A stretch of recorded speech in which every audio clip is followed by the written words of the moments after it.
Pemirsa, pasti ada kalanya kita merasa jenuh dengan pekerjaan, tidak nyaman dengan lingkungannya, sampai-sampai sibuk mencari pekerjaan baru yang lebih nyaman.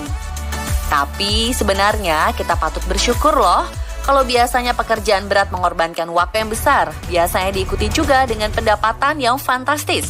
Kira-kira ada yang minat nggak ya bekerja seperti mereka? Berikut ulasannya, 7 pekerjaan berbahaya mengancam nyawa, versi on the spot.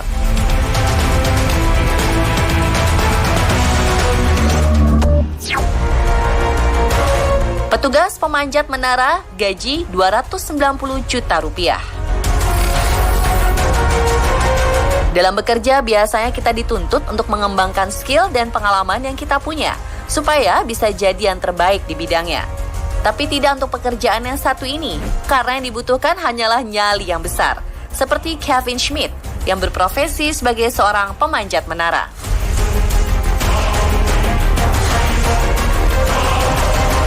Walau menara pemancar di Salem, Dakota Selatan ini sudah tidak aktif lagi, Kevin tetap dipekerjakan untuk mengganti bohlam lampu yang rusak agar pilot pesawat di daerah itu tetap bisa melihat keberadaan menara tinggi dan bisa menghindarinya. Kevin memanjat menara setinggi 538 meter ini hanya bermodalkan tali yang diikat ke pinggangnya dan dikaitkan ke menara. Tak ayal, gaji seorang pemanjat menara bisa mencapai 298 juta rupiah untuk sekali bekerja. Tapi mereka hanya bekerja jika dibutuhkan, seperti Kevin yang hanya mengganti bohlam lampu menara setiap 6 bulan sekali. Bayangkan aja pemirsa, kalau dalam setahun Kevin bisa memanjat hingga 10 menara, wah atau mapan hidupnya.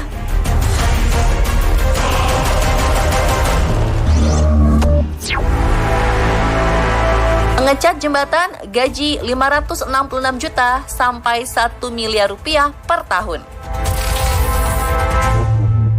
Pemirsa, ternyata nggak cuma kaca gedung aja nih yang butuh dibersihkan, tapi jembatan yang membentang di tengah kota juga butuh perawatan, dan mereka-mereka inilah yang mengerjakannya. Yaitu tim pengecat jembatan. Siapa nih yang baru tahu kalau ada profesi tukang cat jembatan? Rupanya, jembatan rangka baja memang perlu dilakukan perawatan atau pengecatan ulang secara berkala untuk memberi perlindungan pada jembatan dari korosi. Seperti Todd Whitehill, tim pengecat jembatan George Washington yang setiap saat bertugas memanjat, mengikis, dan mengecat baja berkarat dari atas ketinggian. Pekerjaan ini tidak hanya menguras tenaga, tapi juga menguras mental, karena ancaman jatuh dari ketinggian menghantui setiap saat. Meski pekerjaan ini sangat berisiko, Whitehill tetap menggelutinya karena upah yang menjanjikan. Bayangkan saja, seorang pengecat jembatan bisa mendapatkan gaji kisaran 566 juta sampai 1 miliar rupiah per tahun.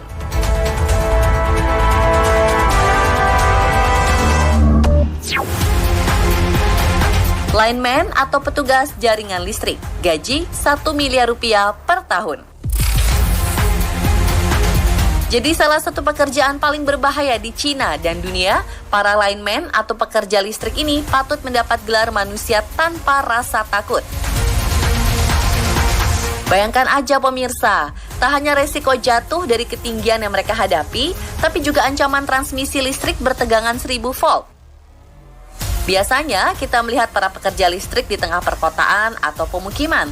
Tapi bagaimana dengan para pekerja listrik yang harus bekerja di medan ekstrim seperti lembah atau pegunungan? Dan seperti inilah momen menegangkan para lineman berjalan di atas kabel listrik yang tipis. Dengan pengaman sederhana, yaitu tali yang mengikat di badan. Bisa dibilang pekerjaan ini cuma cocok untuk mereka yang nggak punya rasa takut. Karena mereka dituntut untuk bisa bekerja dalam segala kondisi, seperti hujan petir atau hujan angin sekalipun. Meski pekerjaan dengan resiko tinggi ini punya tingkat kematian sekitar 21,5% per 100.000 pekerja, profesi sebagai lineman tetap banyak peminatnya karena mereka bisa dibayar dengan gaji sekitar 1 miliar rupiah per tahun.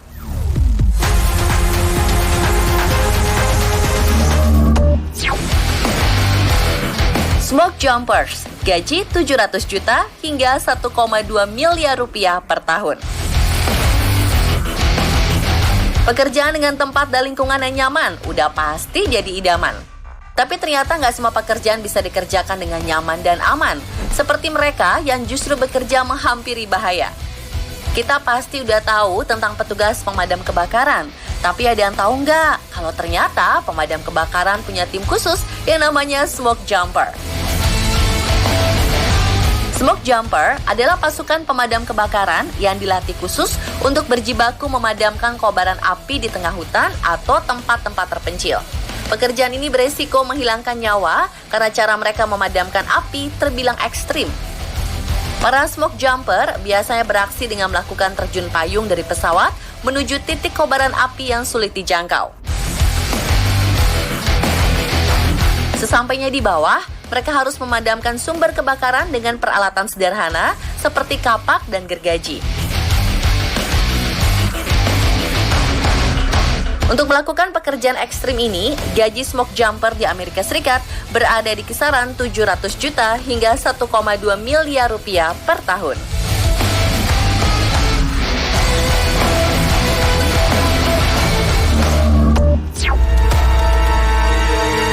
Steel worker, gaji 800 juta hingga 1,5 miliar rupiah per tahun. Pemirsa pernah lihat gambar ikonik ini? Ini adalah foto para pekerjaan terlihat tengah bersantai di atas ketinggian. Ternyata foto-foto ini bukan sekedar konsep, tapi mereka memang tukang baja gedung sungguhan. Rangka baja biasa digunakan untuk membuat struktur bangunan gedung bertingkat supaya konstruksinya kokoh. Tapi siapa sangka, di balik itu semua ternyata ada para pekerja yang bertaruh nyawa. Ngelihatnya aja udah bikin lutut lemas ya pemirsa. Tukang baja atau steel worker jadi salah satu pekerjaan paling berbahaya karena para pekerjanya harus berkutat dengan balok, baja, dan derek besi sepanjang hari. Belum lagi mereka harus memasang dan berjalan di atas balok baja di ketinggian ratusan meter. Tapi walaupun bekerja menantang maut, gaji seorang steel worker cukup menjanjikan, yaitu berada di kisaran 800 juta sampai 1,3 miliar rupiah per tahun.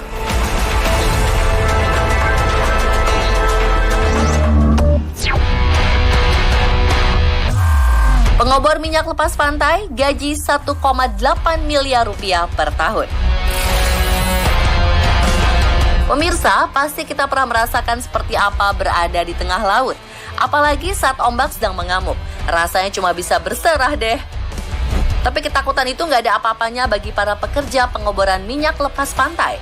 Berada di tengah laut dengan cuaca yang tak menentu, jauh dari akses kemanapun, ancaman kebakaran, ledakan hingga tenggelam adalah beberapa resiko yang terus mengintai mereka.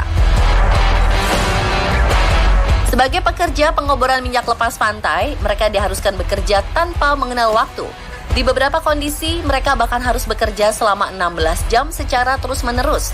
Bahkan bisa tidak tidur selama 1 atau 2 hari.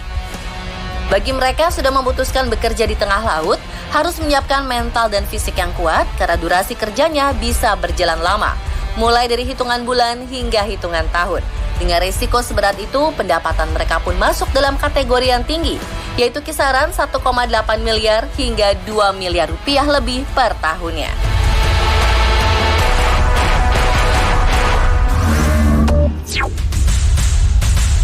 Nelayan kepiting Alaska gaji 300 juta hingga 1,5 miliar rupiah per bulan. Pemirsa pernah mendengar Red King Crab atau kepiting Alaska? Kepiting raksasa yang satu ini disebut-sebut sebagai rajanya kepiting. Saking besar dan langkanya, kepiting Alaska dibanderol dengan harga yang fantastis, yaitu sekitar 1,2 juta hingga 4 juta rupiah per kilonya. Sebelum kepiting Alaska berubah jadi hidangan mewah yang memanjakan lidah, ternyata ada orang-orang di baliknya yang rela bertaruh nyawa.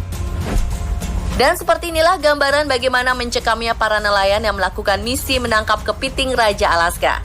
Penangkapan kepiting dilakukan di musim dingin pada bulan Oktober dan Januari, di mana suhu berada di bawah 0 derajat Celcius. Cuaca ekstrim di bulan itu memperparah amukan ombak laut lepas, petir, badai, bongkahan es, sampai hujan lebat sudah jadi sahabat para nelayan. Meski misi penangkapan dilakukan selama berbulan-bulan, masa panennya berjalan singkat, yaitu sekitar 4-5 hari saja. Dan tidak semua nelayan bisa kembali dengan selamat. Diketahui, setidaknya ada 128 orang dari 100.000 nelayan yang meninggal saat menangkap kepiting tersebut. Beberapa faktor inilah yang menjadikan profesi sebagai nelayan kepiting Alaska jadi pekerjaan yang paling bahaya, tapi dengan gaji paling tinggi di dunia, yaitu sekitar 300 juta sampai 1,5 miliar rupiah per bulan, tergantung dari hasil tangkapan kepiting. Bahkan ada juga yang bisa mendapat penghasilan sampai 5 miliar rupiah. Wah, ini sih sekali pulang kerja langsung kaya raya, tapi belum tentu bisa pulang juga sih. Gimana pemirsa, ada yang berminat jadi nelayan kepiting Raja Alaska?